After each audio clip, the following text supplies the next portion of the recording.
ouvintes da Rádio Pérola da Serra. Hoje mais um programa Os Curiosos Porque. Hoje com a entrevistada nossa, a Mariana, que vai falar sobre artes. Bom dia, Edu. Bom dia, Ed. Bom dia, Sademar. Bom dia, ouvinte. Bom dia, Mariana. Tudo bom? Bom dia. Ademar, né? E essa semana, Ademar, como que tá a chuva na cidade? Bom dia. Tá ouvindo? Tudo bem? Bom dia ao triunvirato da felicidade, a chuva lá fora, aqui só pinga aqui dentro, certo? Mas fico feliz em ver vocês outra vez, cada vez com uma pessoa diferente, só gente da mais alta qualidade. Bem legal, né, Ademar? Assina embaixo? Oi? Assina embaixo? Assina. Então tá bom. Assina. E, bom, daqui a pouco o João está de volta, vamos conversar também, atualizar as pré-conferências na cidade sobre a saúde, né? E vamos conversar agora, conhecer um pouquinho sobre arte, né? Uma das formas de arte com a Mariana, que vai falar um pouquinho do trabalho dela, contar um pouquinho da história, como foi levada a trabalhar com artes. Mariana, conta um pouquinho como que te levou a trabalhar com artes? Como que você parou? Isso faz bastante tempo. Quando lá pelos meus 20 anos, eu resolvi fazer administração. E quando eu estava no quarto período de administração, quando eu estava lá no quarto período de administração, eu recebi um convite de umas pessoas que eu havia conhecido para passar um tempo na Amazônia. E aí eu abandonei tudo, larguei a faculdade de administração e fui, então, passar um tempo na Amazônia. Fiquei lá um ano e pouco, morando e dando aula para os caboclos no meio da mata. O lugar onde eu fiquei era no estado do Amazonas, na região que entra pelo Acre. Na verdade, era mais próximo do Acre do que de Manaus, né? Então, do lado oposto de Manaus, que a gente chama de Amazônia Seca. E aí, lá, em contato com aquelas crianças, me despertou para dois caminhos profissionais que hoje eu defino como meus caminhos profissionais. Me despertou para ser professora, porque lá eu dei aula para caboclos de 1ª a 4ª série, e para ser artista. Lá eu vi que eu tinha um grande potencial. Nunca tinha passado pela minha cabeça a possibilidade de ser artista como algo profissional. Era algo assim que não que minha família proibisse, não era nada disso. Na verdade, eu acho que não era estabelecido naquela época como uma possibilidade de profissão. Era algo apenas como hobby. Isso era estabelecido pela sociedade na época, sei lá, né, meados aí da década de 90. Eu sou de Minas, eu morava em Belo Horizonte, e na Universidade Federal de Minas a gente só tinha o curso de Belas Artes. Ainda não tinha sido estabelecido o curso de artes cênicas, quer dizer, tinha a escola de música também. Mas não tinha essa possibilidade, né, da arte como algo mais profissional. E quando eu voltei dessa experiência na Amazônia, que eu falo que assim, é o meu grande divisor de água, essa experiência, assim que eu voltei, eu estava subindo numa rua em Belo Horizonte que chama Carangola, e era uma rua que eu sempre subia porque eu tinha acesso aonde eu morava, que era no bairro São Pedro. E de repente eu subo a rua e a primeira vez que eu olhei, né, para minha direita e vi lá Teatro Universitário da UFMG. Falei, gente, o que é isso? Eu nunca tinha visto essa construção aqui até então. Aí eu parei o carro imediatamente, desci e resolvi ver o que era, né? O que era esse Teatro Universitário da UFMG. Era um curso técnico de teatro, como a gente tem aqui na USP, a EAD, e ele estava com as inscrições abertas. Era novembro, e eles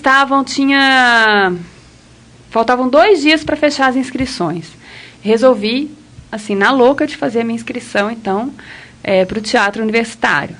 Uma semana depois, eu tive que encenar, eram 3 provas. Uma delas era encenar um texto, 4 textos que eles selecionaram. Eu escolhi um, nunca tinha feito teatro na minha vida. Aí eu precisei encenar uma peça, na época eu escolhi do Vander King, que acho que O Despertar da Primavera, que é uma peça que só tem 4 personagens, que fala da descoberta sexual de 4 adolescentes e tal. Então, apresentei esse texto para a banca, achei que eu não fosse passar, acabei passando. Aí eu fui fazer a segunda etapa dessa seleção, que era uma prova teórica. Precisei ler, assim, também, num espaço de uma semana, 4 peças teatrais, para então fazer a prova teórica, como se fosse um vestibular, precisei escrever um texto e tal, e teve discussão, fiz, achei que eu não ia passar, passei. E aí, então, eu fui para a última parte da seleção, que era uma semana dentro da escola, no qual a gente era avaliado em dança, corpo, voz, improviso e parte teórica. Achei também que eu não fosse passar, e acabei passando. Então, em 2001, eu começo meu curso de teatro, dentro do Teatro Universitário da UFMG. Era uma casa antiga, do lado da Faculdade de Filosofia, a Fafiche, que já tinha saído de lá e já tinha ido para o campus, porque a Federal, ela não começou todos os cursos no campus, ela tinha alguns cursos que eram fora do campus, depois que ela foi incorporando tudo para dentro do campus. Então, essa casa era uma casa antiga, assim, então ela tinha muita história, né, a história estava encarnada nela. E o Teatro Universitário, em 2002, ele completou 50 anos. Era uma escola muito antiga de teatro. Foi como assim, em Belo Horizonte haviam também o Teatro Universitário de São Paulo e o do Rio de Janeiro. Era uma forma de profissionalização que eles tiveram há 50 anos atrás, né, para alguns artistas, para os atores. Era a única forma de profissionalização, era um curso técnico de teatro, não era um bacharelado. Então, a gente, durante 3 anos e meio de curso técnico, a gente vivenciou na prática o que é ser ator, atriz, enfim. E lá é onde eu acabei conhecendo, né, meu atual marido, a gente acabou, enfim, casando, mais no final do curso. E lá, então, foi esse primeiro encontro com as artes. E aí, eu voltando atrás, eu fico pensando assim, né, que eu era completamente analfabeta em arte. E hoje, né, olhando para trás, né, eu já estou em 2001, nós estamos em 2017, quer dizer, né, 16 anos aí, eu dentro, imersa nesse universo das artes. Olhando para trás, eu vejo o quão as nossas escolas são aquém dessa alfabetização de artes, independente se seja uma escola pública ou uma escola particular. Realmente, né, assim, eu acho que a gente não sabe não valoriza. ler. Eu acho que o Brasil não valoriza a arte, né? E é engraçado de pensar assim, por quê, né? É uma pergunta que eu fico me fazendo, assim, né? Por que o Brasil não valoriza as artes? Né? Sendo que até o início do século passado, a gente tinha como referência a França, né? Paris principalmente, e depois desse período os Estados Unidos. E são 2 países que, de certa forma, valorizam a arte. Mais a França, né, claro, do que os Estados Unidos. Mas ainda assim os Estados Unidos valoriza as artes, porque faz parte do currículo, as pessoas consomem arte, claro, tem um grande consumo de entretenimento, mas também consomem arte. E eu fico perguntando por que no Brasil é uma área completamente desvalorizada, colocada aquém, como se não houvesse uma possibilidade rentável, monetária ou profissional dessa área do conhecimento, que é tão inerente ao ser humano, né? E eu fico pensando, né, será que né, a gente pode cair no clichê, né, no chavão, os políticos não querem artistas, não querem saber dessa valorização das artes, porque sim, claro, as artes geram reflexão. E a partir do momento que o ser humano reflete, ele vai questionar. E aí, questionando, eu vou questionar o próprio governo, mas eu não sei se é só isso, sabe? Se não tem outras coisas por trás desse pensamento que a gente pode chegar rapidamente nele, mas não sei se é só ele. Você comentou que na Amazônia foi um marco decisivo para você. O que foi? O que aconteceu lá que você, isolada do no resto do Brasil. Qual foi o evento que te falou assim, te atraiu para as artes? Na verdade, não teve nenhum evento em específico. Eu acho que foi toda a experiência de estar num lugar que eu não tinha acesso algum com a civilização, entre aspas, né? Porque lá não tinha telefone. Eu fui na época, foi em 99 para 2000. Então, a internet ainda não era tão democratizada, né? Você tinha já a internet, mas não era tão assim acessível. Não tinha telefone, não tinha televisão, não tinha água encanada, não tinha luz elétrica. Ou seja, era um lugar que você automaticamente tinha que se deparar consigo mesmo. E com todas as suas características e suas mazelas e suas qualidades. E aquelas crianças, né, daquela região ali, aqueles caboclos, as crianças principalmente que eu acabei tendo mais contato, elas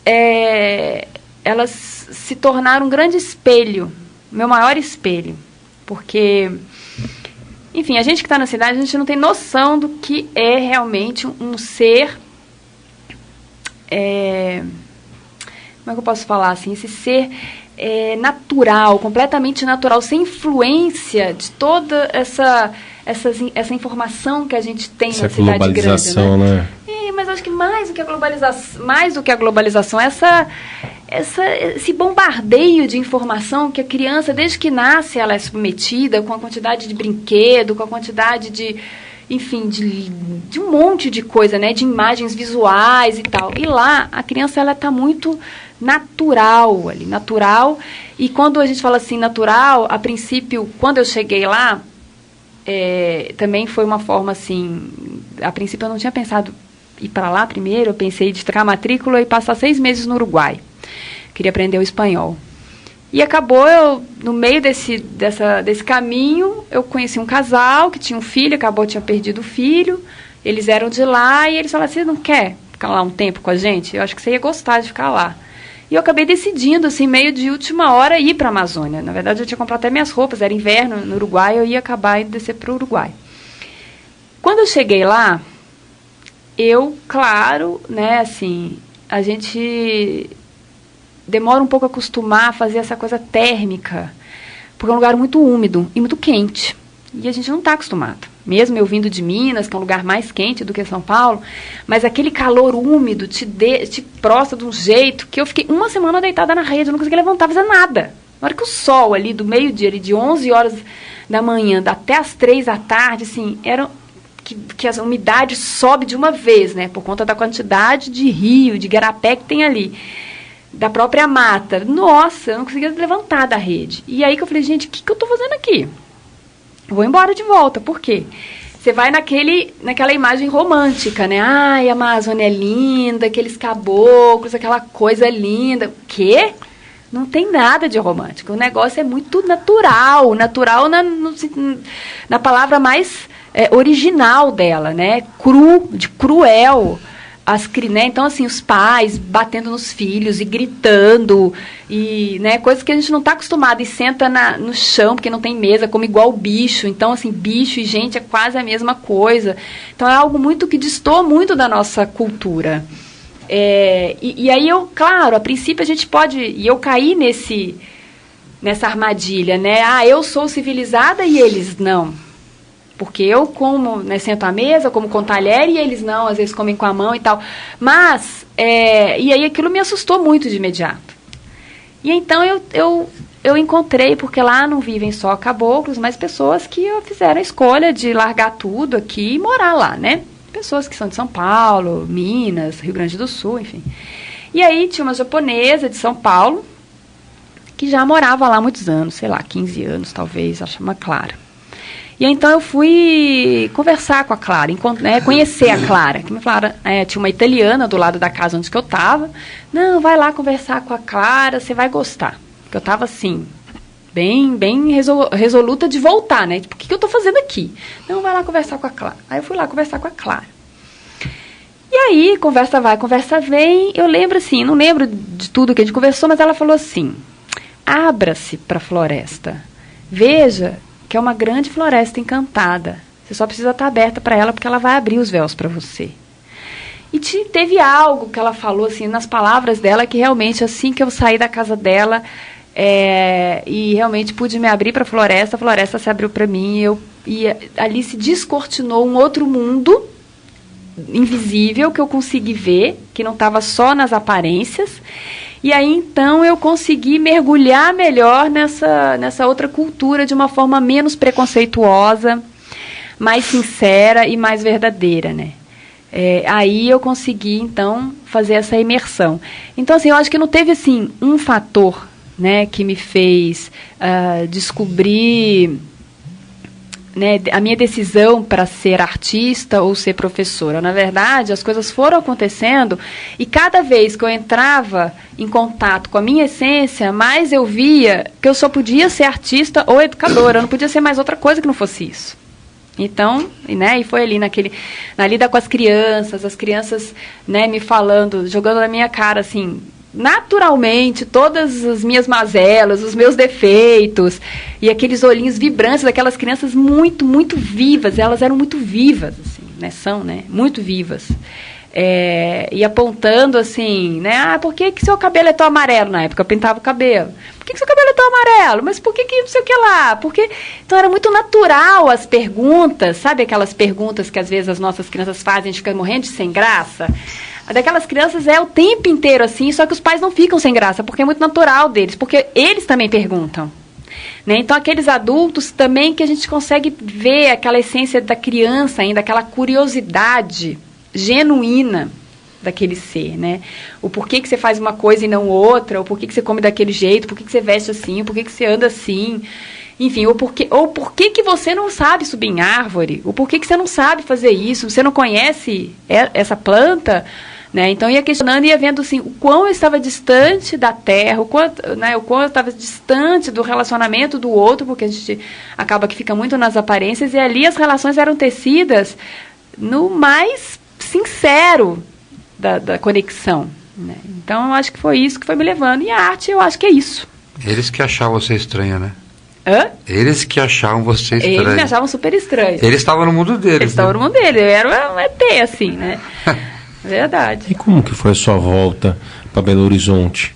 Como que foi a aceitação dos seus amigos? Como foi a sua aceitação com relação a eles também? A encarar tudo o centro de novo? Como que foi essa experiência? A experiência foi bem difícil de voltar. Na verdade, eu não queria voltar. E minha mãe... Porque assim, lá tinha um telefone que funcionava na rádio, era uma rádio comunitária também. Então, era o único lugar que tinha telefone, era a rádio. Era a rádio, mas aquela rádio bem dos modos antigos, que tinha o alto-falante, né? Então, toda a comunidade escutava. É bem interessante, assim, não né? Era torre, próxima da igreja, claro que tinha que escutar o que transmitia, gostasse ou não. Gostasse ou não, todo mundo escutava no alto-falante, porque não era que era ondas e as pessoas escutavam com radinho, não, era aquela de alto-falante.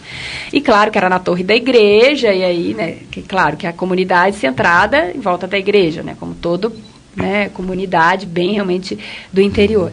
E aí, então, era o único lugar que havia telefone, era da rádio, que às vezes funcionavam, porque assim, quando chovia lá, né, assim, eu lembro que teve uma vez que choveu, assim, caiu raio, estourou bateria, porque algumas pessoas tinham geladeira em casa, que funcionava à base de bateria.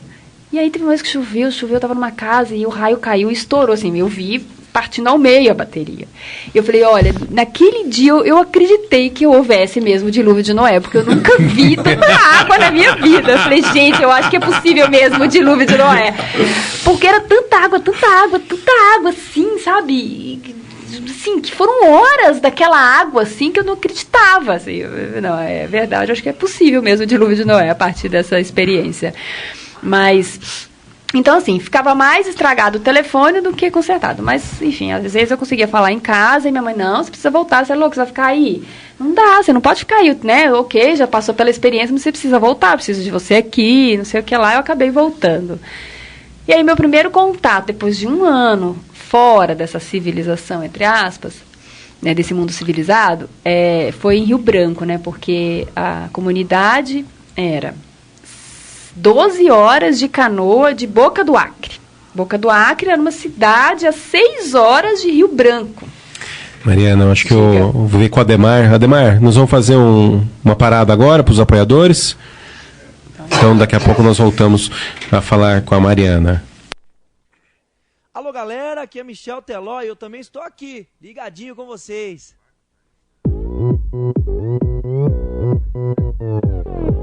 Bar e Lanches Transvaal, o ponto de encontro favorito de Ribeirão Pires. Lanches e petiscos mais gostosos de nossa cidade. Refeições à la carte, suculentas feijoadas às quartas e aos sábados. Bebidas das mais diferenciadas marcas. Músicas ao vivo às sextas e aos sábados, das 20 às 24 horas. Estamos localizados na Rua Cidade de Santos, número 11, centro de Ribeirão Pires. Telefone 4828-1624. 4828-1624. Eu falei, Bar e Lanches Transvaal, o seu ponto de encontro ideal.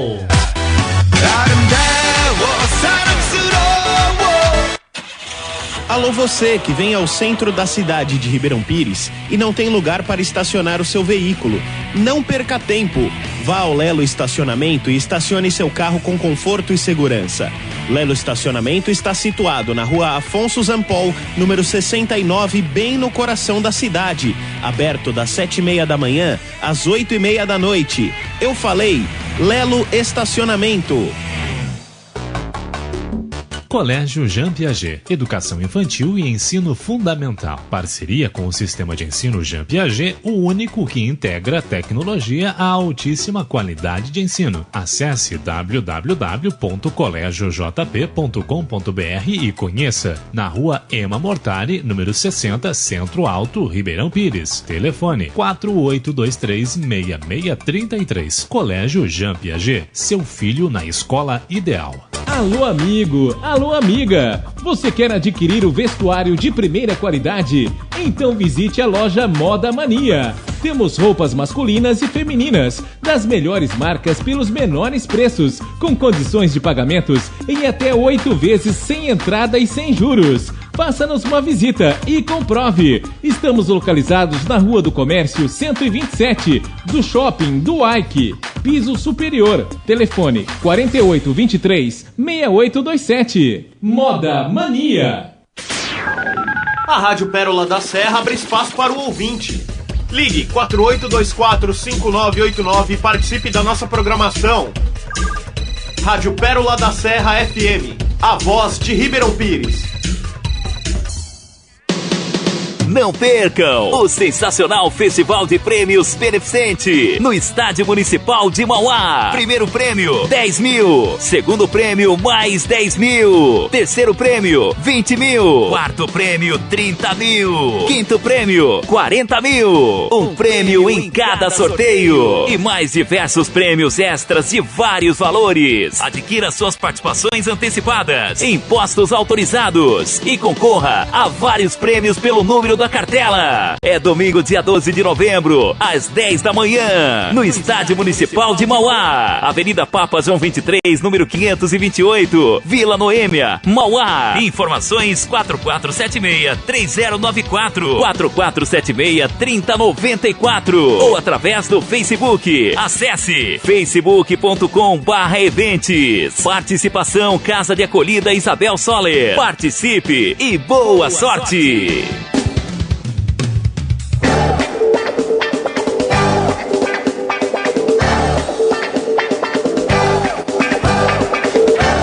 Estamos de volta no nosso programa Curiosos Por Quê? Palavra com o doutor Hoje Regis. com a entrevista com a Mariana, falando sobre artes. Pois é, Regis, pergunta aí de novo que eu nem lembro mais onde que a gente parou. Nós estávamos falando sobre... Tá falando do telefone que você ligou para sua mãe, depois é voltou. verdade. Da volta, é verdade. Então, aí quando eu cheguei quando eu cheguei em Rio Branco, então que era o primeiro contato, né, com uma cidade maior, após de um ano, nossa, o barulho dos carros, assim, me deixou completamente zureta, assim, né, mas a primeira coisa que eu fui fazer, que eu realmente senti muita falta, eu não senti falta de televisão, eu senti falta de muito pouca coisa, né, de chocolate, porque lá não existia, né, porque um calor absurdo, sem geladeira. Mas a única coisa que eu senti falta de verdade naquele calor era de sorvete. Aí a primeira coisa que eu fui fazer foi tomar sorvete. Em Rio Branco. E aí, assim que eu cheguei em Belo Horizonte, né, ainda mais, assim, até eu conseguir me ambientar de novo com a temperatura, com a cidade grande, com aquela barulheira, né, porque lá era um silêncio, quer dizer, silêncio entre aspas, né, um silêncio urbano, né, absoluto, né, assim, a escuridão lá era um escuro, porque você não tinha nenhuma outra cidade próxima, né? Então, mas o céu era lindo, né? Maravilhoso, maravilhoso. Que as suas compensações, né? Céu maravilhoso. Então foi esse um tempo aí para ingressar de novo nesse mundo urbano aí, né? Mas aí logo eu também já decidi, enfim, né? Fiz essa decisão pelo teatro, acabei passando, achando que eu nem ia passar, acabei passando. Então acabou que o meu círculo de amizade mudou muito.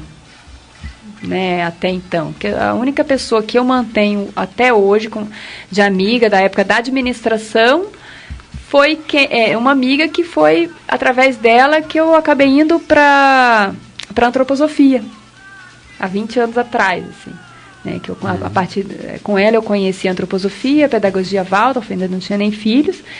E lá na Amazônia eu recebi um livro do Rudolf Steiner, a Ciência Oculta. Eu falei, esse cara tá me perseguindo, eu vou ter que estudar um dia esse cara, né? Comecei a ler, não entendi nada, falei, um dia eu vou ter que entender, né? Enfim, é isso. E como que foi daí para frente?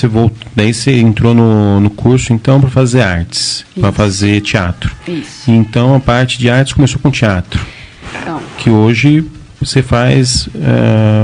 não só teatro, né? Não, teatro hoje, acho que... Não, eu sou uma artista múltipla, né? Sou artista múltipla porque eu transito entre as artes cênicas, a literatura, porque depois eu vim também fazer letras, e artes visuais. Né? Então, hoje, praticamente, eu atuo na área, né, da escrita, eu escrevo, e das artes visuais. Hoje o teatro está um pouco mais distante na minha vida, porque também ao longo dessa minha caminhada na descoberta das artes, eu fui vendo assim que eu não era atriz, né? Eu acho que eu fiz um bom curso, eu tive excelentes professores, toda a minha base assim, desse pensamento de arte partiu deles, desse olhar bem acuidoso, bem, né, afinado sobre a contemporaneidade, sobre os textos de arte. Realmente eu tive uma boa base, eu acho, da minha formação. Mas eu não era, assim, de verdade, eu olho para trás, eu não era atriz, eu não ia seguir como atriz, né, principalmente atriz da palavra. E era algo que me chamava atenção no meu curso de formação de teatro, era a área de cenografia e figurino. Então, durante todo o curso, eu fiquei como assistente da professora, né, cenógrafa e figurinista, eu acabei trabalhando com ela também por fora, e ali eu percebia que eu tinha esse olhar para a mise-en-scène do teatro. Né? O que é a mise-en-scène? São essa parte visual dos quadros que são feitos no teatro. Né? Porque quando a gente pensa no teatro, a gente não pode pensar só no texto, a gente tem que pensar como aquele texto vai ser apresentado naquele espaço. Isso chama-se mise-en-scène, é esse desenho de cena. E isso me interessava muito. Então, quando a gente formou em 2003, e aí eu já estava grávida no final do curso, né? Eu tive que, inclusive, né, fazer a peça grávida, a peça de formatura, e logo em seguida, então, meu filho nasceu, e um ano depois, a gente acabou vindo para São Paulo. Então, eu não acabei atuando em Belo Horizonte como artista, porque, né, do período que eu formei, aí meu filho nasceu, eu tive que fazer aquela pausa necessária para a criança, e aí logo já surgiu a oportunidade de vir para São Paulo, então eu comecei minha vida artística em São Paulo, quer dizer, em São Bernardo, que foi a cidade que a gente chegou, que nos acolheu. Eu cheguei em julho e em agosto eu já estava dando aula lá no Juventude Cidadã. Eu não sei nem se hoje ainda permanece esse nome, ali naquele espaço da SEDESC, eu não sei se permanece esse nome ainda, mas era aquele espaço ali da SEDESC que acolhe jovens até 29 anos, e tem vários cursos lá de circo, teatro, música, hip hop, grafite, e então tinha um curso de cenografia e figurino, que estava em aberto, estava precisando de professor, E como eu cheguei e logo já procurei, né, assim, o que acontecia de cultura na cidade. Na época, São Bernardo tinha uma efervescência cultural maior. Aconteciam oficinas culturais em todos os equipamentos culturais da cidade, que hoje já não é mais assim. E eu acabei optando em fazer uma oficina do Edu Silva, quem foi que me apresentou assim, para esse universo, né, das pessoas ali de São Bernardo. E aí, rapidamente, me indicaram para esse curso do Juventude Cidadã, e eu acabei, então, dando aula no Juventude Cidadã de cenário e figurino. E aí, naquele meio termo, eu conheci também umas meninas que acabaram se tornando parceiras de trabalho, que a gente acabou fundando um grupo chamado As Marias, e elas atuam até hoje, é um grupo de teatro, mas de teatro de rua. Porque era uma linguagem que já na formação já me chamava atenção, essa coisa de trabalhar na rua.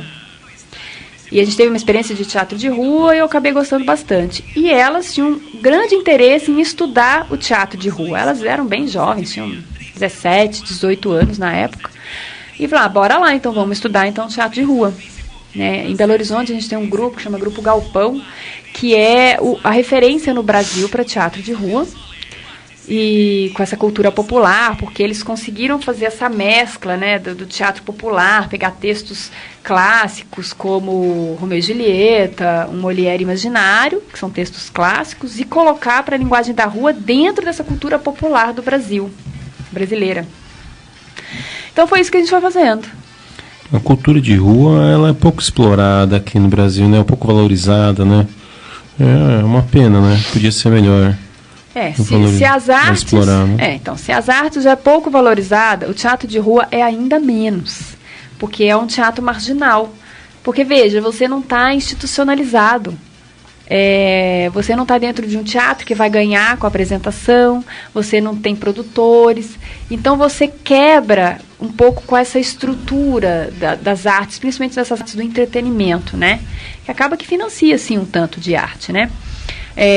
Então o teatro de rua ele é muito mambembe e ele é algo muito ancestral, porque o teatro ele começa, né, os primórdios do teatro, ele vai começar como esse teatro mambembe lá na Europa com a comédia dell'arte, que eles viajavam, então se torna quase uma família, né, uma família que vai viajando por todo o interior ali da Itália, França, que usam as máscaras. A comédia dell'arte é aquela expressão que usa as máscaras, que vai trabalhar com tipos da sociedade. Então, você tem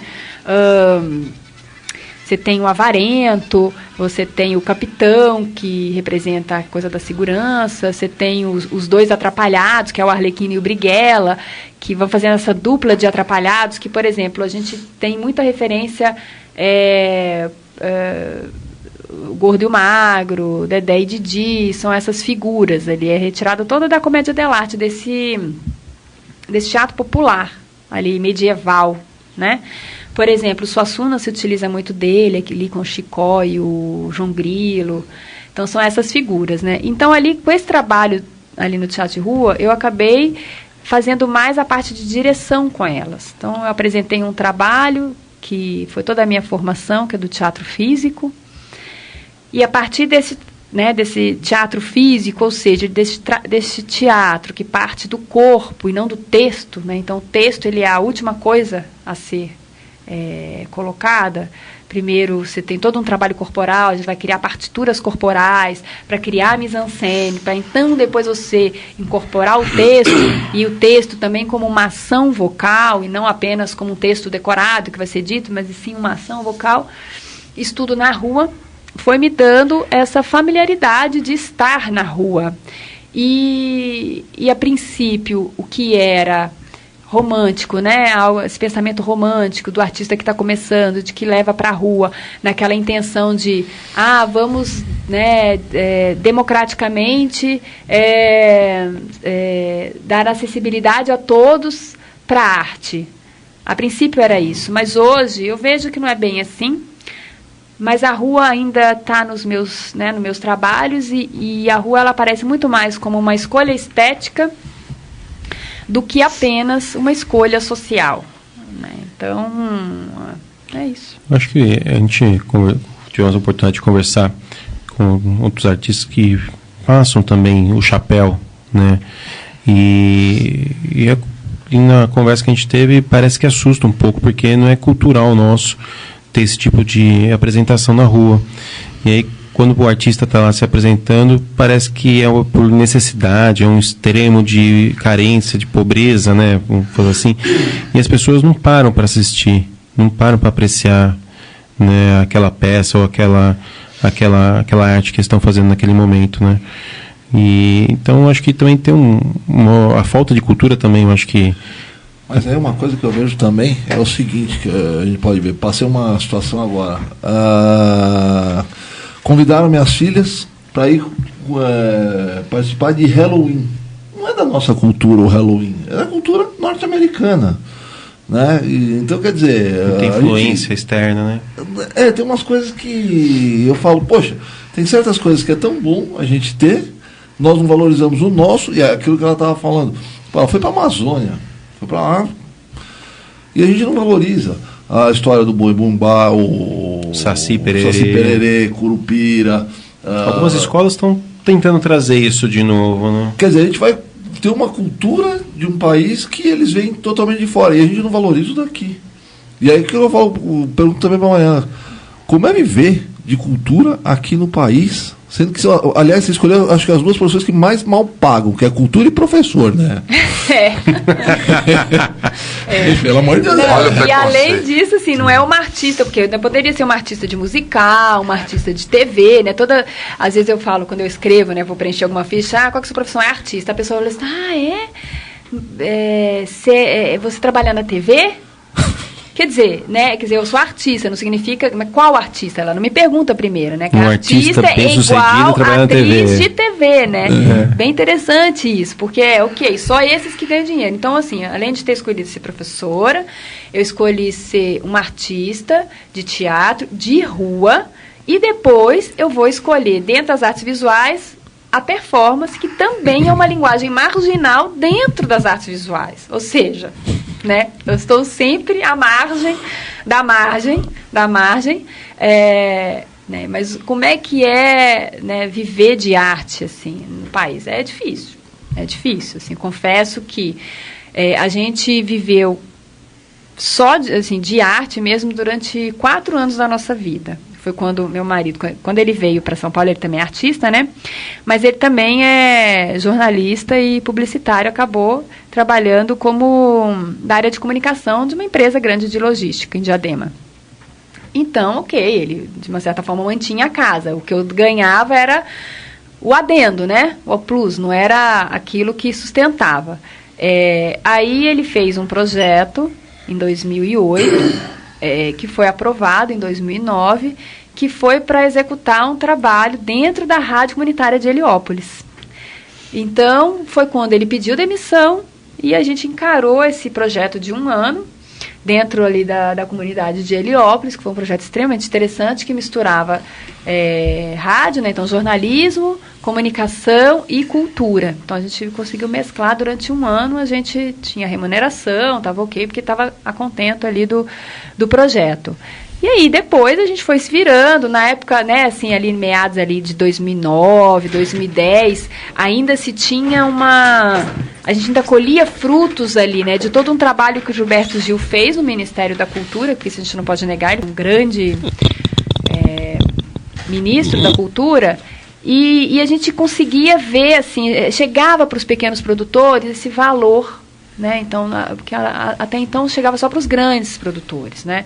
E ali, a partir do Cultura Viva, que foi um programa que ele desenvolveu, a gente tinha acesso a pequenos projetos, a pequenos editais com valores menores, mas que a gente conseguia. Então, a prefeitura também de São Bernardo, na época, acabava comprando espetáculos, né? Tinha bastante oficina, então eu conseguia viver dando aula e vendendo espetáculos.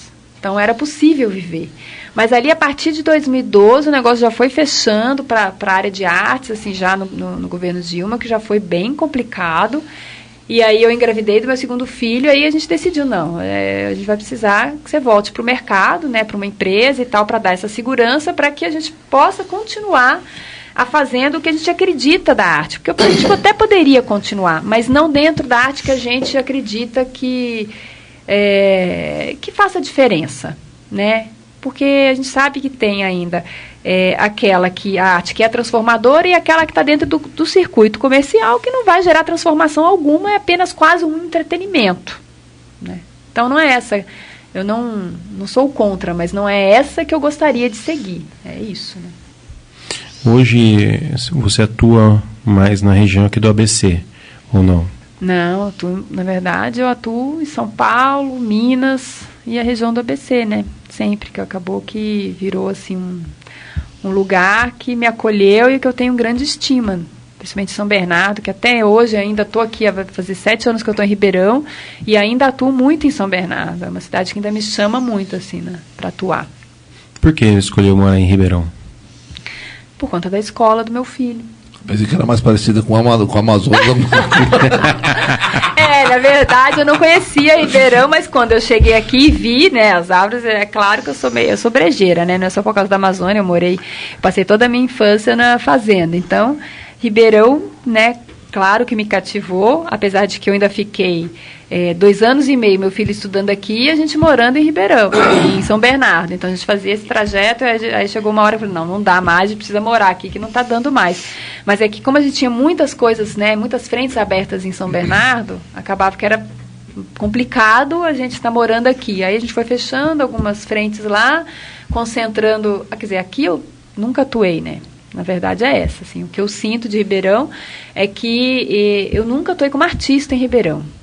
Para falar que nunca, a gente fez uma vez a Festa do Chocolate com um espetáculo que eu tenho, que é Sertão Brasil, que uma vez participou da Festa do Chocolate, e há 3 anos eu, por iniciativa própria mesmo, eu faço um evento na minha casa, que chama Open Studio, que é quando o artista ele abre seu ateliê para a comunidade, para visita, né? Ele chama outros artistas, a gente faz uma ocupação da casa, então tem obra na casa inteira, na parte externa, interna da casa, e dali a gente faz um evento. Então, né, tem comes e bebes, o Regis chegou aí nos 2 últimos eventos que eu fiz. Você foi por causa da arte ou comes e bebes? Ambos, pela companhia também. Tá bom. Companhia muito boa e agradável. Só pra quebrar o clima, né? Mas a comida era boa, né? A comida era boa. Mas é interessante você comentar, né, de Ribeirão Pires, porque quando eu mudei pra cá... A comida também é arte, viu? A comida também é arte. A comida que teve nesse final de semana foi caprichada. Foi um hambúrguer. Né? Um hambúrguer gourmet, né? Gourmet. E porque quando eu mudei pra cá, o pessoal falou assim, em Buenos Aires, pra você ver, confundir Ribeirão Pires, é cidade reduto de artistas, né? E só que isso, pelo menos nesse período que eu estou morando aqui, né, a gente não vê tanta manifestação na cidade, nada, né?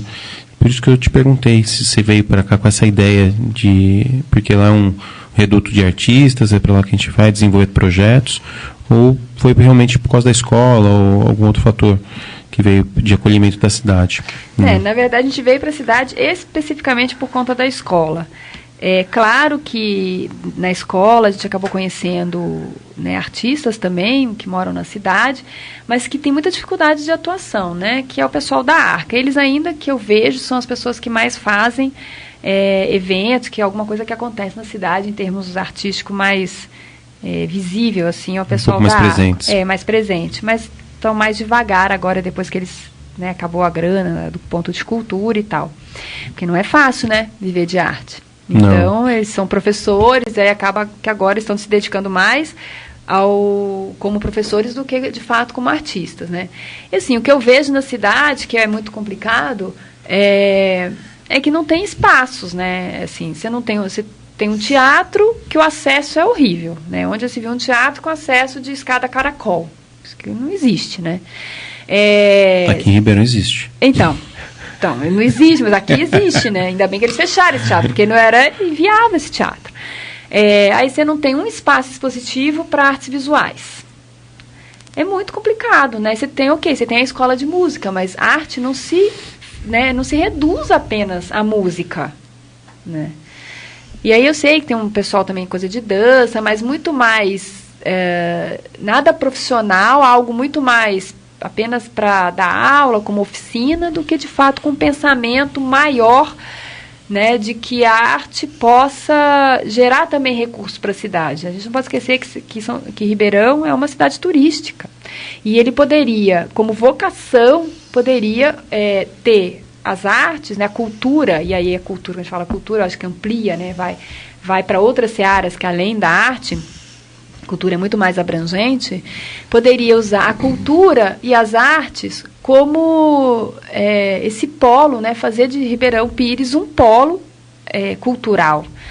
E aí então você incentiva esse turismo na região. Já que também é rentável, né? Que também é rentável. Se for bem explorado, ele também é rentável, né? Eu não sei se a gente tem um tempinho para... Tem 4 minutos ainda.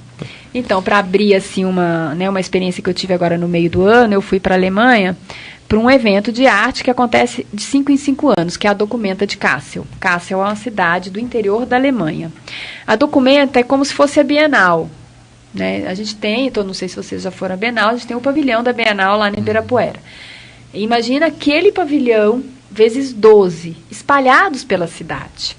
Além de ter obras, né, que ocupam as praças da cidade, os monumentos da cidade, além de ter outros espaços menores, mais pontuais, mas que também fazem parte dessa grande mostra que é a Documenta de Kassel. E assim, é uma cidade pequena, que não tem absolutamente nada de interessante. Não é uma cidade que entra no circuito, vamos dizer assim, turístico da Alemanha, porque não tem nada. Para não falar que não tem nada, tem um castelo lá, porque, enfim, onde você vai na Europa sempre tem algum castelo, né, em algum lugar. Tem, mas assim, não é que é o mais visitado. Kassel é importante hoje por conta deste evento de arte, que acontece desde a década de 30. Antes, né, ali entre a Primeira e a Segunda Guerra, na verdade, a Documenta surge como uma voz contra o nazismo, contra já o sistema que estava se estabelecendo na Alemanha, e aí depois ela é fechada durante o período nazista, e aí depois é reaberta, enfim, com a Documenta, enfim, depois é reaberta no pós-45, né? Então, assim, o que eu fiquei pensando uma cidade daquela que não tem nada, poderia ser uma Ribeirão Pires, poderia ser qualquer outra cidade no Brasil, que se tivesse um incentivo do governo para se transformar aquela cidade num polo artístico. E você vai gente do mundo inteiro para aquela cidade, de 5 em 5 anos, durante 3 meses, que é o período, a cidade fica assim, cheia de gente, que usufruindo toda a parte da cidade. Claro que a cidade ela não vive só disso, obviamente, ela tem uma grande universidade lá, é uma cidade universitária, assim como a gente tem, sei lá, Viçosa, São Carlos, né, que são cidades menores que vivem meio um pouco por conta da universidade. Ela é uma cidade universitária, sim, mas foi além disso, né? Eu fico pensando disso, né, a vocação aqui de Ribeirão, né? Ademar, tá no tempo para ir para os apoiadores? Então tá bom, daqui a pouco voltamos com o programa Os Curiosos, porque com Mariana Vilela hoje. Você está sintonizado na Rádio Comunitária Pérola da Serra, 87,5 MHz. Uma emissora da Associação Cultural Comunitária Serrana, Ribeirão Pires, São Paulo. Conteto Serviços Contábeis, eficiência e bons serviços. Esta é a nossa filosofia de trabalho, que garantem uma boa assessoria para nossas empresas, atendendo sempre da melhor forma nossos clientes e proporcionando um serviço de alta qualidade e confiabilidade. Nosso endereço, Avenida Santo André 260, Centro Alto, Ribeirão Pires. Fone 4828-3366. Quer mudar o visual e ficar mais alegre? Então venha para o Salão Suzy Cabeleireiros, sempre oferecendo qualidade e o melhor preço. Temos escova, botox, hidratação, selamento e a linha profissional de shampoo e máscara para a durabilidade de sua progressiva e também cabelos loiros. Temos manicure, pedicure e maquiagem para festas e noivas, com qualidade e o melhor preço. Suzy Cabeleireiros, Rua Angelino Francisco Gianazzi, número 60, no Bosque Santana, em Ribeirão Pires. Telefone 4828-5275 ou celular 97379-8223. Papai e mamãe, se seu pequeno ou pequena tiver de 2 a 6 anos, participe do concursinho do Colégio Enal e concorra a até 100% de desconto nas mensalidades de 2018. Dia 11 de novembro, às 10 horas da manhã. Inscrições em www.colegioenal.com.br. Venha para o Enal, o ponto de partida para seu pequeno conquistar o mundo. Caro ouvinte, estou aqui para convidá-lo a visitar o Recanto de Luz Irmã Sheila, na Rua Áustria 57, bem ao lado da ETEC. Nossa reunião pública ocorre todas as terças-feiras às 20 horas. Os tratamentos e cirurgias espirituais são realizados no segundo e quarto sábado de cada mês, com início às 7 horas, na primeira e terceira quarta-feira do mês, com início às 19 horas. Temos passes todas terças, quartas e sextas às 19 horas. E orientação espiritual às terças e quartas às 19 horas. O SOS Cidadão atende toda quinta a partir das 14 nas áreas da homeopatia, psicologia e acupuntura, e na primeira sexta-feira de cada mês na área de nutrição clínica, a partir das 14. Para informações sobre o bazar, cursos de espiritismo, inglês e o coral Irmã Sheila, acesse o site irmãsheila.org.br. Telefones 4268-0445, 4823-4707. Nada é cobrado. Fiquem em paz. Editora Dionise. Ajudar na implantação dos projetos sociais do Centro Espírita Pronto Socorro Espiritual Irmã Sheila, dedicando-se ao segmento editorial e ao comércio varejista de livros que visa levar ao público leitor obras de conteúdo e utilidade, espiritismo, espiritualismo, autoajuda, filosofia, técnicos, poesia. Acesse o site e conheça nossas publicações www.editoradionise.com.br. E para este mês, aconselhamos a leitura do livro Irmã Sheila, Missionária do Amor. Inúmeros núcleos de assistência estão ligados à veneranda Irmã Sheila. Nesta obra, nosso leitor amigo encontrará a biografia de 3 reencarnações conhecidas: em Éfeso, Santa Joana de Chantal e Irmã Sheila. Irmã Sheila, Missionária do Amor. Um livro de Fábio Dionise, disponível nas melhores distribuidoras, livrarias ou através do site www.editoradionise.com.br. Esse cabelo cor de ouro é que me deixa louco. Você quer um novo visual? Cabelos, barbas bem feitos com profissionais preparados para fazer de você uma nova pessoa. Estilos Cabeleireiro, um lugar aconchegante para você mudar seu visual. Estilos Cabeleireiros, aqui você encontra o profissional que você procura. Estilos Cabeleireiros, Avenida Francisco Monteiro, esquina com Avenida Fortuna. Procurou beleza? Achou Estilos Cabeleireiro.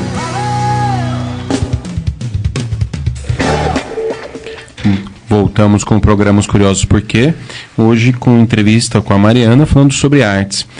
E, bom, você estava comentando, Mariana, que você fez um tour pela Alemanha, estava explicando um pouco de como um município, uma região consegue, né, movimentar sem ter isso dentro da sociedade, sem a sociedade ser artista, mas trazer os artistas para essa sociedade, né? E aqui no Brasil, como que você vê os polos hoje de cultura, de arte? Eles são...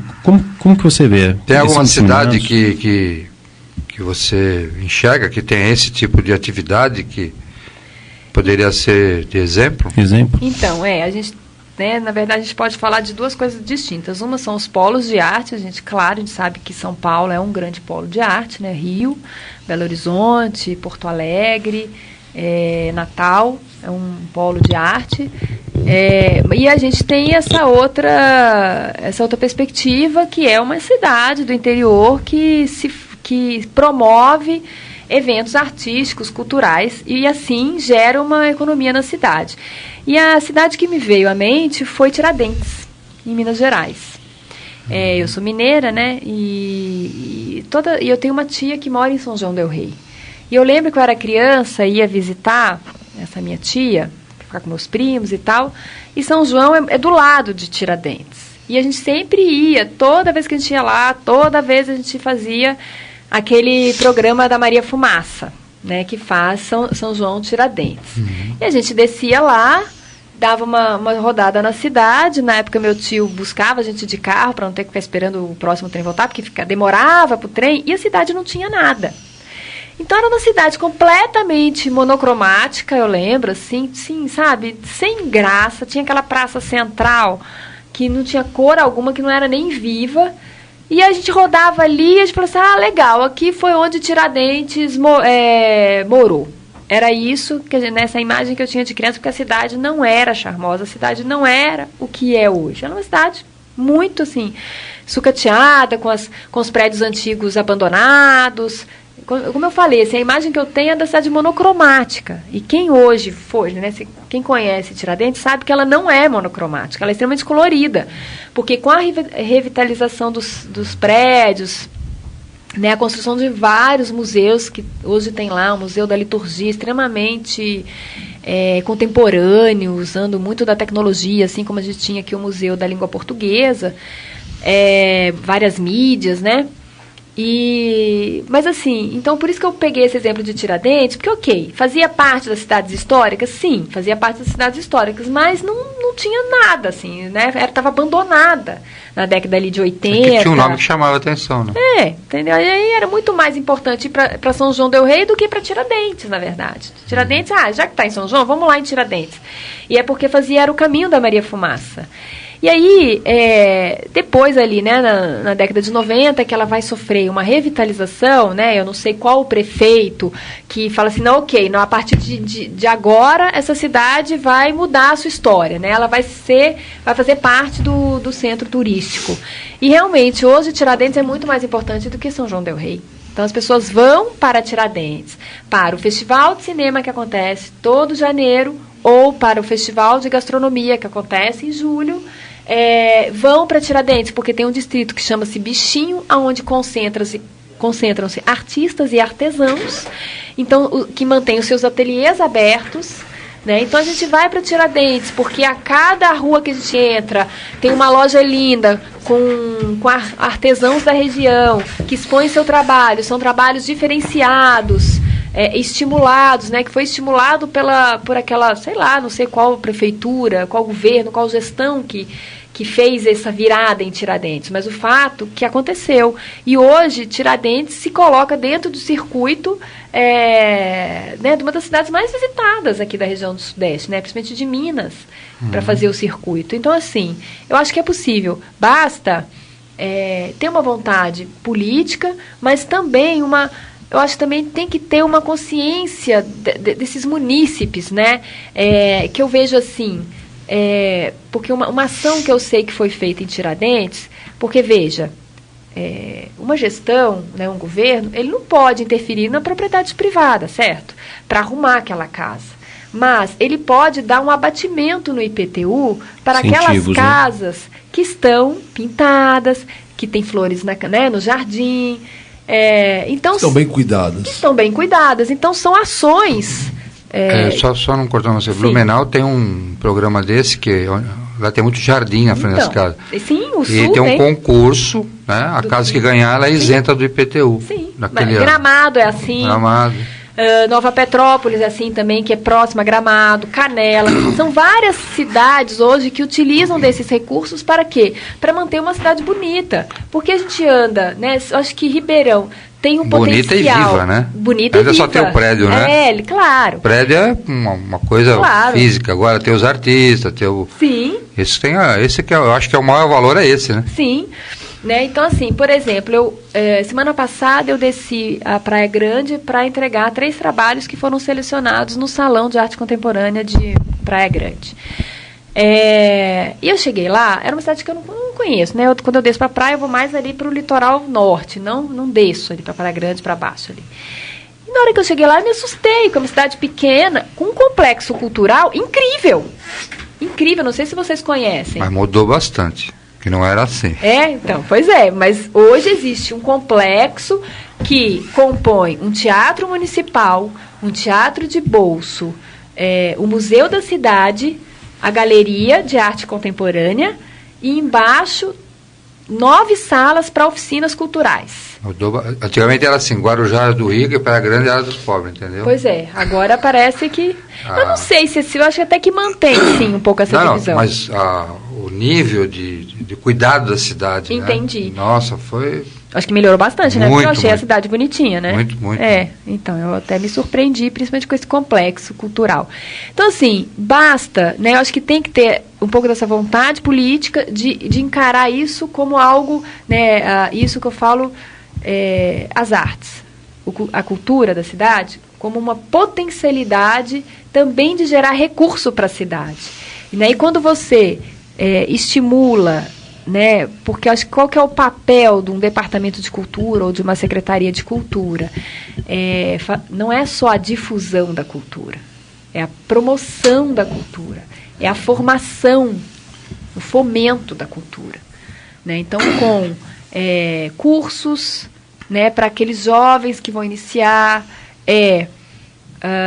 um local para as exposições, para as apresentações. Então, isso já está no nível de difusão, nível de formação, com oficinas, às vezes com centros livres, assim como São Caetano faz, como Santo André tentou, né? Hoje está em decadência, mas ainda mantém, que é a Escola Livre de Teatro, Escola Livre de Dança, Escola Livre de Cinema, assim como São Caetano tem a Fundação das Artes. Isso são fomentos a essa produção cultural, né? Fomentos também dentro da periferia, porque a gente não pode esquecer que as artes não são só as belas artes, né? Que são as tradicionais, que é então arquitetura, pintura, escultura, música clássica, quando a gente fala assim, né, música clássica, o teatro que só se apresenta em palco italiano. Não, na verdade a gente também tem essa arte marginal, entre aspas, que vem da periferia, que é extremamente rica e que precisa também ser difundida, ser fomentada, né, que a gente possa também usufruir. Enfim, a gente não pode esquecer que Cartola desceu do morro, Noel, enfim, são tantos artistas, né, que a gente tem ali da periferia e a gente continua tendo, né? Bom, antes da próxima pergunta, o que é um palco italiano? Então, o palco italiano é esse teatro convencional que a maioria certamente quando você vai ao teatro, é um palco italiano. Essa caixa preta, aonde ficam escondidos a iluminação, a gente tem a montagem do cenário, você tem aquele coisa de arquibancada e tal. Esse é o palco italiano, que ele vai surgir ali por volta do século XVIII, início do século XIX, a partir com as óperas, né? Então é um equipamento para atender as maquinarias da ópera. A ópera no século XVIII para o século XIX tinha muitas maquinarias, muitos efeitos especiais para descer. Às vezes descia um barco lá de cima, subia não sei o que lá, pendurava os atores, né, como se fossem meio artistas de circo, assim, para que eles voassem. Então tinha toda uma maquinaria, uma tecnologia junto com a arte. Isso, para ser escondida, né, para aquilo se tornar algo como, nossa, todo mundo fica, gente, como que isso acontece? São meio nossos efeitos especiais hoje no cinema, né? Que a gente não sabe muito bem como acontece. A gente sabe que é feita alguma coisa, mas a gente não sabe o quê, né? Então esse palco italiano, ele surge para essa finalidade. E aí, no século XIX, no século XX, principalmente no século XX, ele vai sofrer um desnudamento, assim como o mundo está mudando muito, né, ali do século XIX ao século XX, imagina, né, a véspera da Primeira Guerra e tal, as coisas começam a mudar, e aí o palco italiano também começa a mudar um pouco, e essa maquinaria um pouco é descoberto, assim, aí se tiram as coxias, o teatro fica mais aparente e tal. Mas isso é o teatro moderno, a partir de Brecht, que vai acontecer isso. Mas ainda hoje mantém esse palco italiano, esse palco italiano. Em comparação ao palco de arena, né, o teatro de arena, que você tem o círculo no meio e o espectador fazendo 360 graus, que é o teatro grego, vamos dizer assim. O semi-arena, então é meia-lua, né? A encenação acontece nessa meia-lua, e a arquibancada faz também esse contorno desse palco redondo, que às vezes vai ter uma concha acústica, porque a gente tem que pensar que o palco atende tanto as apresentações de música quanto a apresentação do teatro. Então a gente precisa pensar nessa acústica do teatro, né? Que, por exemplo, o teatro grego, apesar de ser aberto, não ter essa, né, a tampa em cima, não tem uma concha acústica, mas os arquitetos gregos, né, imagina, né, há 2.500 anos atrás, sabiam que precisava ter um lago atrás para que esse som reverberasse. Então, quem já foi no teatro de Atenas, lá no palco, se amassar um papel, essa é uma experiência que a gente tem até gravado no YouTube, a pessoa está lá, amassa o papel, a pessoa que está lá em cima, na última fila da arquibancada, escuta o papel sendo amassado. Isso chama-se acústica, estudo de acústica. E hoje a gente vai em teatros fechado, de palco teliano, que a gente mal escuta o que o ator está falando lá na frente, né? Faltou engenheiro. Né? Faltou arquiteto. O engenheiro só executa. Faltou o arquiteto. Porque o arquiteto, a gente não pode esquecer que é uma das linguagens da arte.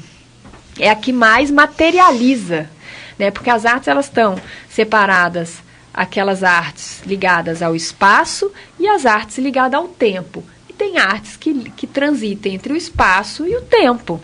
Por exemplo, o teatro é uma arte que transita entre o espaço e o tempo, porque eu tenho o cenário, eu tenho a ação que acontece no espaço, mas eu tenho um texto que acontece no tempo, eu tenho um movimento que acontece no tempo.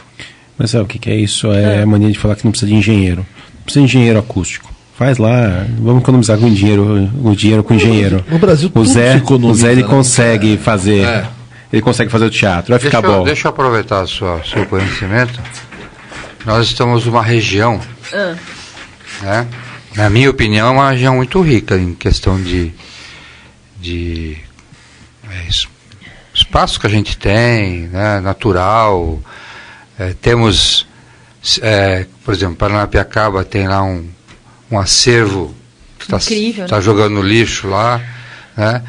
Rio Grande da Serra também tem uma história, Ribeirão. Na sua opinião, né? O que está faltando, né? Você já falou, Tom, mas o que seria legal ter aqui, né? Se você tivesse o poder aí de decisão, o que você primeiro sugeriria para fazer, né? Porque a gente vê que o poder público está certo, existem outras prioridades, saúde, educação, mas eu acho que tudo tem tudo está interligado, né? Se você colocou uma pessoa lá responsável por essa área, sim, ele tem que trabalhar, ele tem que fazer, sim, né? Mas na sua opinião, que já você é morador aqui da... É porque nem tudo, né, João, exige grandes investimentos, né? Algumas coisas é atitude, né? Então, eu acho que precisa profissionais dentro do Departamento de Cultura realmente curiosos e assim, empenhados em mapear esses artistas da cidade, mas que esse mapeamento dos artistas da cidade não seja um ativo da gestão, mas sim se torne um ativo da cidade. Porque, por exemplo... Seja um programa de governo, né? Isso, e não uma gestão. Porque eu já fiz dois cadastramentos enquanto artista no departamento. Aqui em Ribeirão Pires. E aí, recentemente, eu encontro com uma pessoa da cultura, dessa gestão nova, fazendo novamente o cadastramento dos artistas. Eu falei, mas eu já fiz o cadastramento. Nossa, mas apareceram só 3. Eu falei, mas vocês não têm os anteriores? Porque eu já fiz 2 vezes. Não. Os arquivos se perdem, né? Os arquivos se perdem, né? Ok, então assim, eu acho que não tem jeito, João. Uma força que precisa ser trabalhada é dentro do poder público. Precisa ter essa vontade, porque as coisas acontecem de verdade através do público, né? Ok, eu posso ter iniciativas privadas. Por exemplo, esse evento que eu faço na minha casa há 3 anos é uma ação de resistência.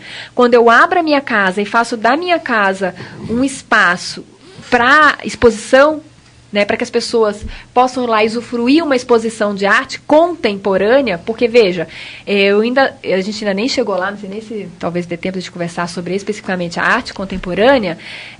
Uma coisa é falar, né, eu estou falando das artes, e aí todo mundo entende as belas artes, mas quando a gente chega na arte contemporânea, se eu sou analfabeto, já não é tão fácil o acesso, às vezes eu fazer a leitura de uma obra do Da Vinci, de Botticelli, de Rembrandt, de uma ópera de Wagner, mas eu ainda estou falando dessa arte mais tradicional, mais já histórica, né, vamos dizer assim, que eu tenho mais elementos para poder ler essa obra de arte.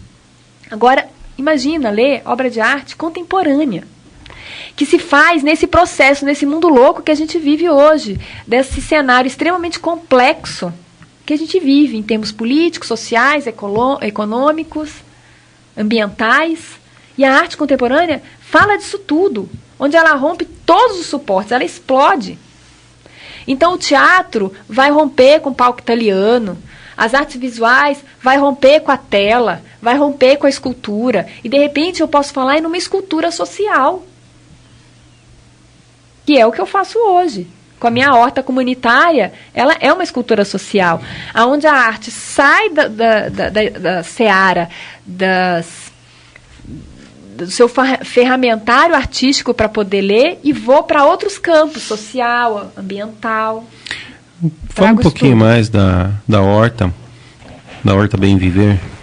Falo. Deixa eu só finalizar aqui a pergunta do João, Regis, espera aí. Então, nesse sentido então, dessa ação, tanto do poder público, quanto também dessas ações do poder, né, do privado. Então, por exemplo, eu acho que a Arca faz o papel dela na cidade, como um centro cultural, ela tem uma sede própria. Eu acho que tem outras pessoas na cidade também, que é o Sítio Alsácia, que de uma certa forma se apresenta também como uma resistência.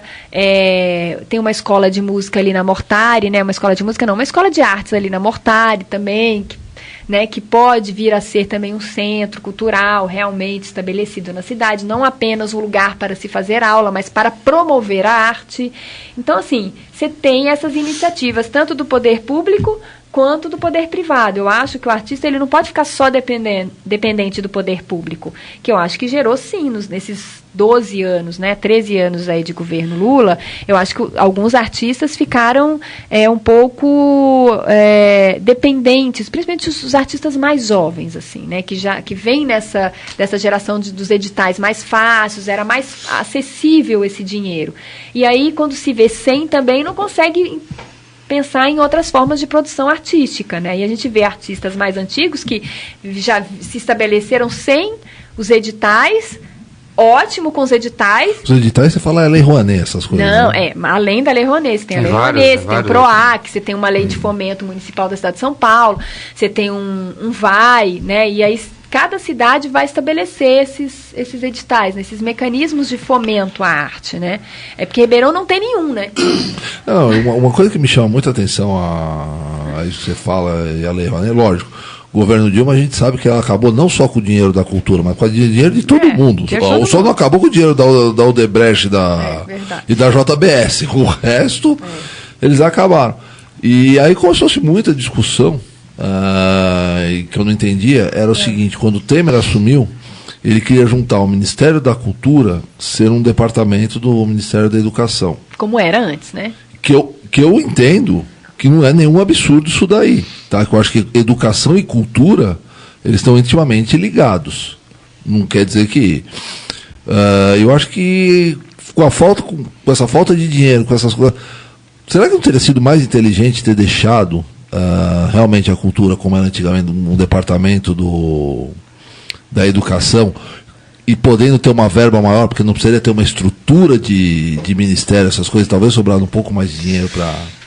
E a Lei Rouanet, pelo que a gente tem visto, até a gente vê muito para os amigos do rei e para os que precisam realmente do dinheiro da Lei Rouanet. Eu não vejo ir tanto para eles como... Então, mais ou menos, assim, a Lei Rouanet, ela era assim, né, para os amigos do rei. Aí quando o Gilberto Gil assume, ele realmente facilita o acesso, se torna algo realmente mais democrático a partir de um edital, a partir de realmente o edital ele é validado, então assim, não é porque eu sou amigo dele, mas vai ter uma equipe que vai analisar todos e aí vai eleger, porque veja, eu posso eleger aquele que realmente todo mundo quer ver, né, sei lá, um Teatro de Soleil, por exemplo, né, ok, ele já está sedimentado como um grande grupo aí, circense e tal, um grande espetáculo. Mas eu preciso também fomentar aquela manifestação cultural lá do Bumba Meu Boi. Entende que são várias, não é um único segmento dentro das artes, né? Eu preciso incentivar a Orquestra Filarmônica de São Paulo, mas eu também preciso fomentar aquele grupo de rap. Né? Então, se precisa ter pessoas especializadas para privilegiar todos os segmentos das artes. E não apenas 1, 2, que entram dentro dessa esfera das belas artes que eu falei. Então, assim... Quanto à Rouanet, eu acho que ela funcionava assim. Depois do Ministério do Gilberto Gil, ela melhorou. E depois voltou um pouco a se fechar. Eu acho que principalmente agora no governo Temer é isso, né? Eu acho que ela volta para para os amigos do rei. Agora, quanto à união da Secretaria, né, do Ministério da Cultura, novamente com a educação, ainda acho que é um retrocesso. É um retrocesso porque cultura, por mais que elas sejam interligadas, elas são muito distintas e muito amplas. Cultura e educação.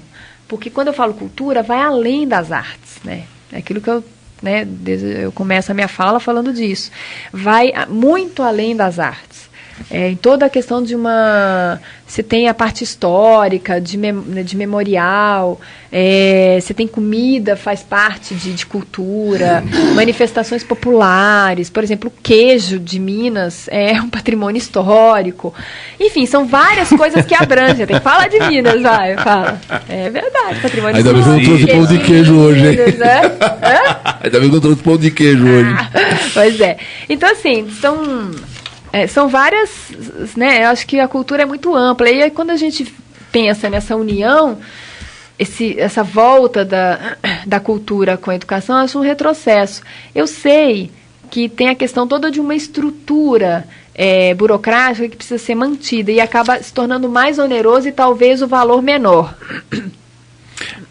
Não, é porque uma coisa que eu sempre ouvi falar, que não existe um povo sem cultura. Existe com educação ou sem educação, mas sem cultura não existe. Cada um tem a sua cultura Exatamente. E aquela coisa, mas sem cultura não existe. Não existe. Ademar, quer ir para o intervalo com os apoiadores? Então já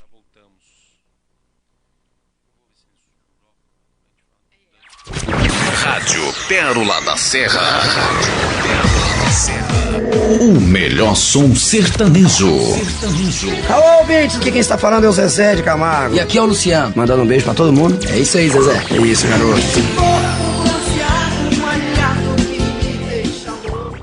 Este programa tem o apoio cultural de Labor Contabilidade e Consultoria Empresarial. Avenida Fortuna, número 81, primeiro andar, Centro, Ribeirão Pires. Telefone 48237233. 48237233. Labor Contabilidade e Consultoria Empresarial. Imobiliária Sandra Soares. Se você deseja comprar, vender ou alugar o seu imóvel, não deixe de consultar a Imobiliária Sandra Soares. A Imobiliária Sandra Soares tem sempre a melhor proposta para você. Nós ficamos localizados na Rua do Comércio, número 56, no primeiro andar, sala número 5. Se preferir, ligue para 4824-1814. 4824-1814 ou acesse o site www.padrãoimóvel.com.br. Imobiliária Sandra Soares, a certeza de um bom negócio. Alô, você que vem ao centro da cidade de Ribeirão Pires e não tem lugar para estacionar o seu veículo. Não perca tempo. Vá ao Lelo Estacionamento e estacione seu carro com conforto e segurança. Lelo Estacionamento está situado na Rua Afonso Zampol, número 69, bem no coração da cidade. Aberto das 7h30 da manhã às 8h30 da noite. Eu falei, Lelo Estacionamento.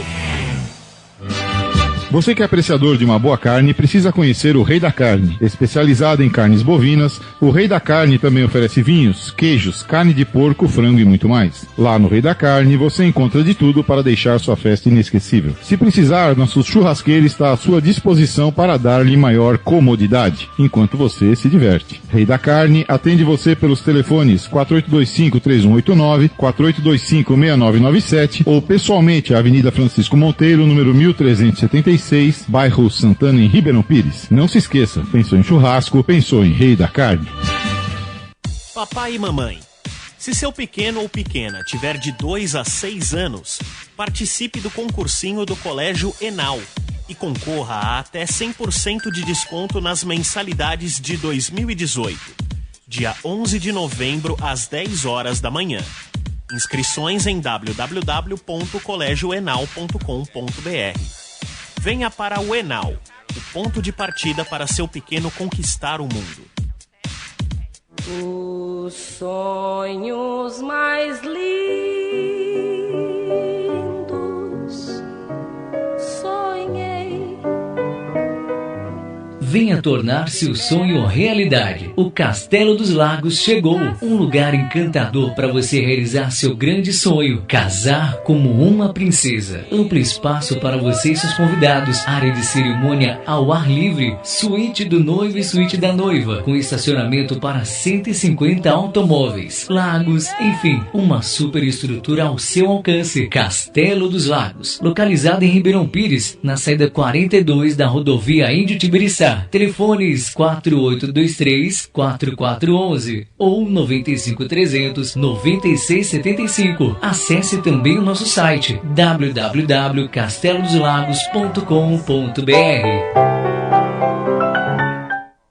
Rádio Comunitária Pérola da Serra, da cidade de Ribeirão Pires, uma emissora da Associação Cultural Comunitária Serrana. Falar partidário. Tem que falar. Estamos no ar. Voltamos com o Programas Curiosos, porque hoje entrevistando a Mariana.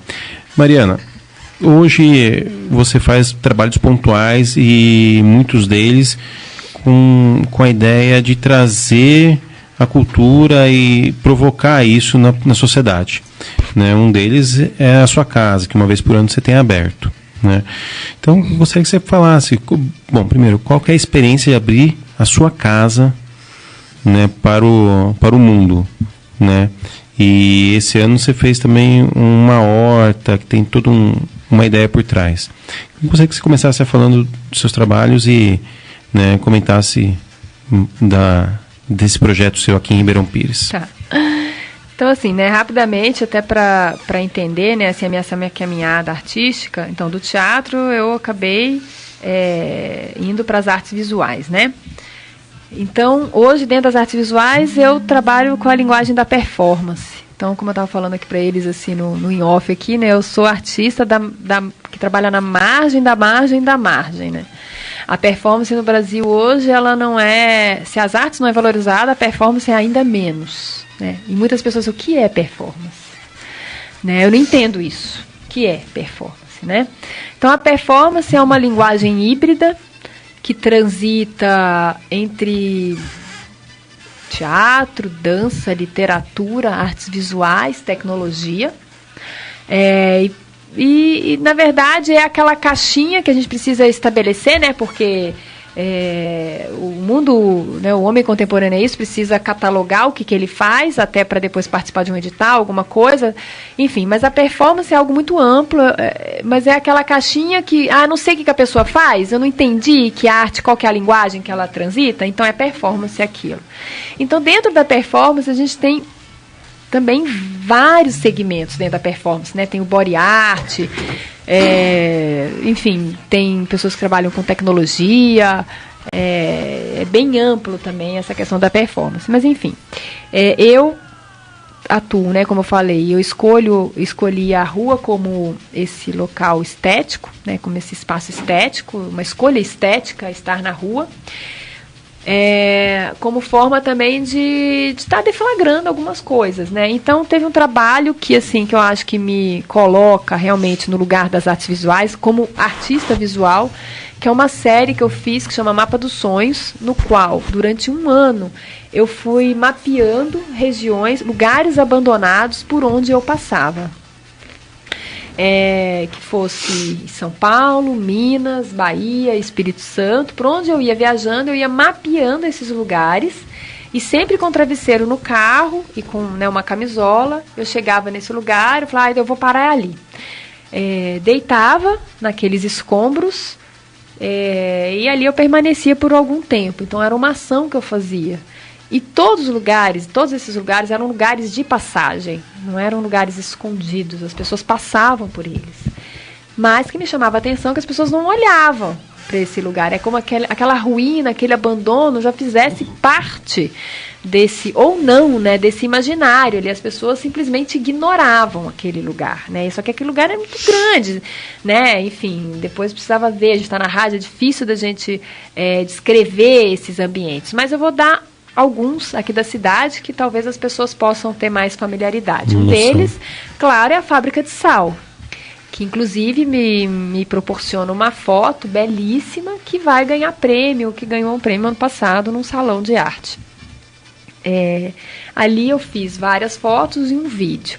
Mas na cidade eu fiz no pátio de carros, não sei se vocês conhecem ali, que vai para o bairro Vila Gomes.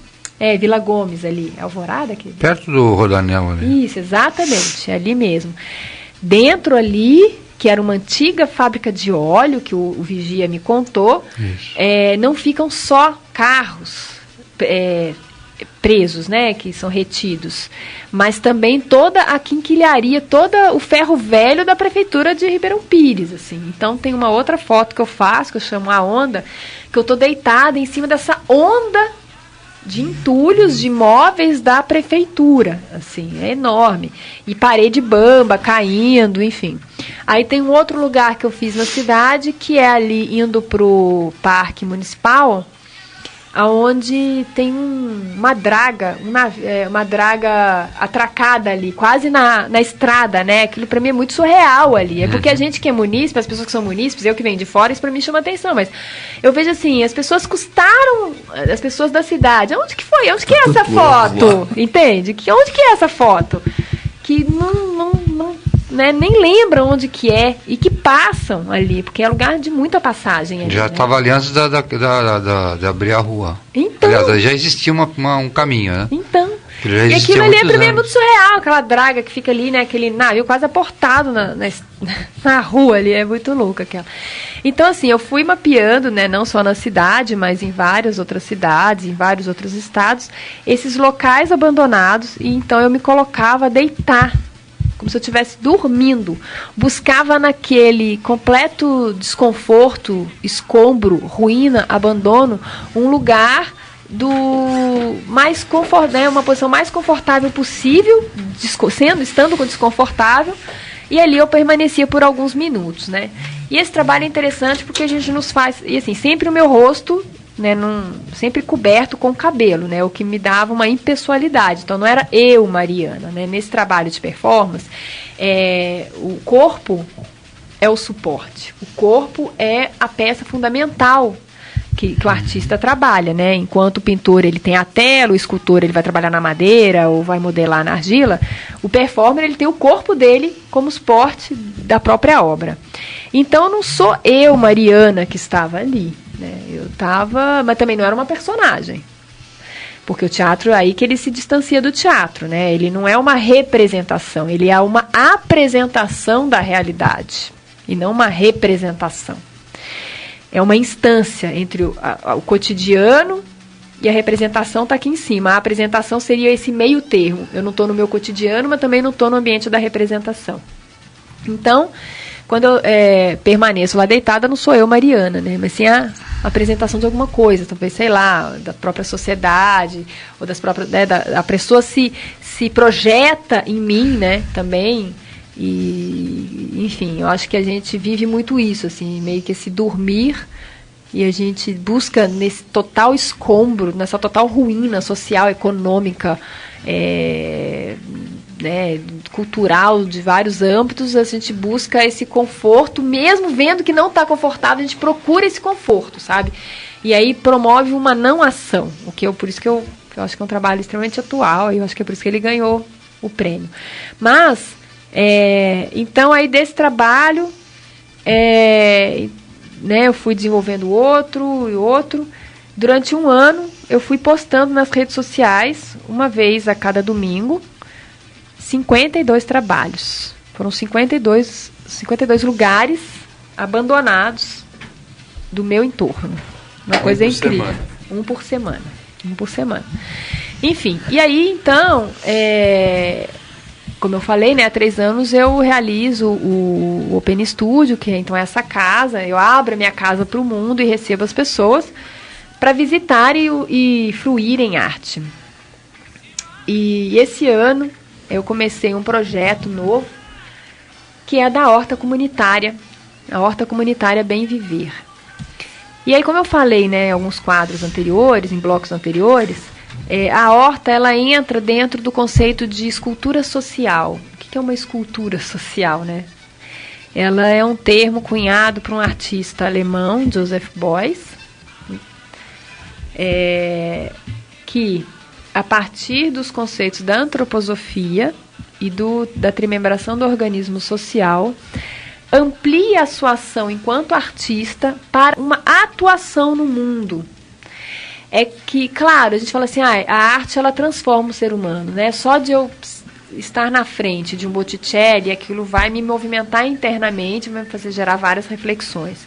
Mas ele quer algo a mais, e eu sou dessas artistas que, assim como ele, também quer um algo a mais, que é uma transformação realmente mais concreta, que a gente realmente possa interferir mais nesse modus operandi que a gente está estabelecido. Então, a escultura social é esse esculpir essas novas relações sociais. Então, a horta comunitária, ela, fala assim, eu falo que ela... Todo mundo teve acesso à horta, as avós que tinham horta. Enfim, horta é algo muito antigo dentro da civilização, Há quantos milênios, há quantos séculos e milênios, o homem já dominou a natureza e dali faz o seu plantio e faz aquilo como subsistência. E a arte contemporânea, qual que é uma grande chave para entender a arte contemporânea? É porque ela transfigura o lugar comum. Então, aquilo que é algo extremamente banal no seu uso cotidiano, o artista vai pegar e vai colocar no campo da arte. E quando ele transfere isso para o campo da arte, é porque ele quer falar alguma coisa. Então, não é à toa que o Duchamp vai pegar o mictório, que é uma peça, enfim, que todo homem está careca de ver quando vai a um sanitário, principalmente público. Mas por que ele pega aquela peça que é industrializada, que ele não fez absolutamente nada, e coloca no pedestal da escultura, e só assina o seu nome, e hoje essa escultura vale, sei lá, quantos milhões de dólares? E todo mundo diz, mas isso é arte? Isso é arte? Isso é arte? Isso é arte. Por quê? Ele está, por trás daquela peça, ele está questionando um monte de coisa ali. Um monte de coisa. Então, a gente entra numa seara da arte que é também a de proporcionar padrões de relações. Eu preciso entrar em contato com aquela obra e entender que vai existir o que ele quer estar falando, alguma coisa sobre questões da indústria, a questão essa industrialização maciça, a questão social, a questão econômica. Tem várias outras questões que o artista ressalta numa obra dessa. É fácil a leitura? Claro que não. Você precisa ter elementos anteriores para poder entender com mais precisão o que o artista quis passar. E a gente não pode esquecer que uma obra ela nunca vai ter uma resposta única. O artista ele só abre um caminho para você gerar a sua reflexão a partir do seu modo de vida, a partir da sua perspectiva pessoal. Então, quanto mais rica for o meu repertório de mundo, eu tenho várias perspectivas por onde eu olhar, mais aquela obra de arte vai criar em mim conexões para uma nova leitura de mundo, para uma transformação desse mundo. Se o meu repertório de mundo for pequeno, a obra se reduz em si e eu não vou entender a obra. Essa é a questão. Então a arte contemporânea ela exige um pouquinho mais. Por isso é tão difícil de entender. Por isso a gente vai, né, como você foi lá na exposição, né, lá no Open Studio, falou assim, aquela obra eu não tive muito acesso, eu não entendi direito. Mas você mesmo já foi criando imagens, que você me falou, eu não entendi, mas aqueles tijolos me lembrou o viaduto de baixo. Aqueles tijolos que colocam no viaduto embaixo. E por que é colocado aqueles... Para as pessoas não poderem dormir, para as pessoas não ficarem acomodadas naquela região. É que foi uma exposição que foi colocada debaixo da escada. Uns tijolos. E aí me remeteu a essa imagem. Isso. Ou seja, então reflita sobre isso.